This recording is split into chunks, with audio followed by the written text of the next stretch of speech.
রংপুরের বৈষম্য বিরোধী ছাত্র আন্দোলনের অন্যতম নেতা বীর শহীদ আবু সাঈদের বাড়িতে কিছুক্ষণের মধ্যেই আসবেন নোবেল শান্তি বিজয়ী ডক্টর মোহাম্মদ ইউনূস, যিনি অন্তর্বর্তীকালীন সরকারের প্রধান উপদেষ্টা, এবং সেই সাথে বৈষম্য বিরোধী ছাত্র আন্দোলনের নেতাদেরকেও কিন্তু আমরা এখানে দেখেছি, সার্জিসকে আমরা দেখেছি, এবং এখানে যারা রংপুরে আবু সাঈদের সহপাঠীরা ছিলেন তারা আছেন, এবং সাধারণ ছাত্র জনতা তো আছেনই। সকলেই শ্রদ্ধা ভরে স্মরণ করছেন আবু সাঈদকে।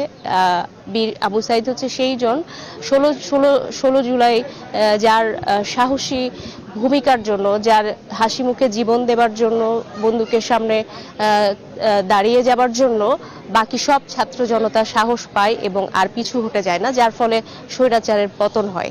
এবং তার ধারাবাহিকতায় আবু সাঈদকেই প্রথম স্মরণ করে গতকালকে আপনি জানেন যে শহীদদেরকে স্মরণ করার মধ্য দিয়ে প্রথম দিন পার করেছে অন্তর্বর্তীকালীন সরকার প্রথম। আজকে সাঈদের পরিবারের সাথে দেখা করার পরে, সাঈদের কবর জিয়ারত করার পরে, সাঈদকে স্মরণ করার পরে আরও দুটি কর্মসূচি কিন্তু আছে।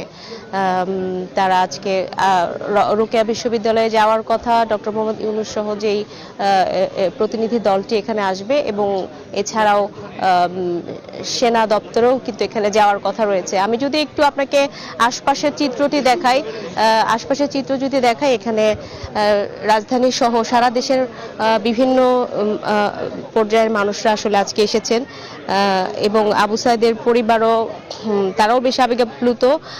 আমি ঠিক যেখানটায় দাঁড়িয়ে আছি সেটি আবু সাঈদের কবর। এখানে নিহত বেগম রোকেয়া বিশ্ববিদ্যালয়ের ইংরেজি বিভাগের শিক্ষার্থী আবু সাঈদের বাড়িতে আজকে সকলে জড়ো হয়েছেন এবং তাকে স্মরণ করছেন। শনিবার আজকে কিন্তু সকালে হেলিকপ্টার যোগে পীরগঞ্জে সাঈদের এই গ্রামের বাড়িতে কিছুক্ষণের মধ্যেই দেখা করতে আসবেন এবং তার কবর জিয়ারত করবেন, তার পরিবারের সঙ্গে দেখা করতে আসবেন ডক্টর ইউনূস।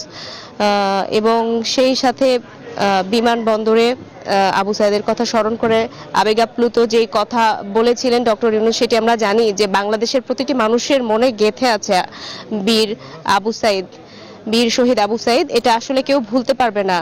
তিনি কি পরিমাণ অবিশ্বাস্য একজন সাহসিক যুবক ছিলেন, যিনি বন্দুকের সামনে দাঁড়িয়ে সারা জাতিকে একটি সাহস জুগিয়েছেন, এবং তারপরে আর কিন্তু কেউ হার মানেনি, সামনে এগিয়ে গেছে এবং সকলে গুলির সামনে দাঁড়িয়েছে আবু সাঈদের মতো। গত 16 জুলাই দুপুর 2টার সময় রংপুরের খামার মোড় থেকে শিক্ষার্থীরা মিছিল নিয়ে বিশ্ববিদ্যালয়ের 1 নম্বর ফটকের সামনে যান, আমরা জানি, এবং সে সময় তারা ক্যাম্পাসের ভেতরে ঢোকার জন্য কিন্তু পুলিশের সামনে তারা যান এবং বাধা অতিক্রম করার চেষ্টা করেন, এবং সে সময় ছাত্র পুলিশ সংঘর্ষ বাঁধলে পুলিশ শিক্ষার্থীদের উদ্দেশ্য করে 200 রাউন্ড গুলি ছুড়ে, এবং আমরা দেখেছি যে একেবারে সামনে থেকে কিভাবে আবু সাঈদের বুক তাক করে একাধিকবার গুলি চালানো হয়, এবং তার মধ্য দিয়েই কিন্তু একটি ইতিহাস তৈরি হয়। বাঙালি জাতি কিন্তু এটিকে মেনে নেয়নি, এবং আবু সাঈদের এই ত্যাগের বিনিময়ে কিন্তু আমাদের। মারুফা, আপনাকে ধন্যবাদ।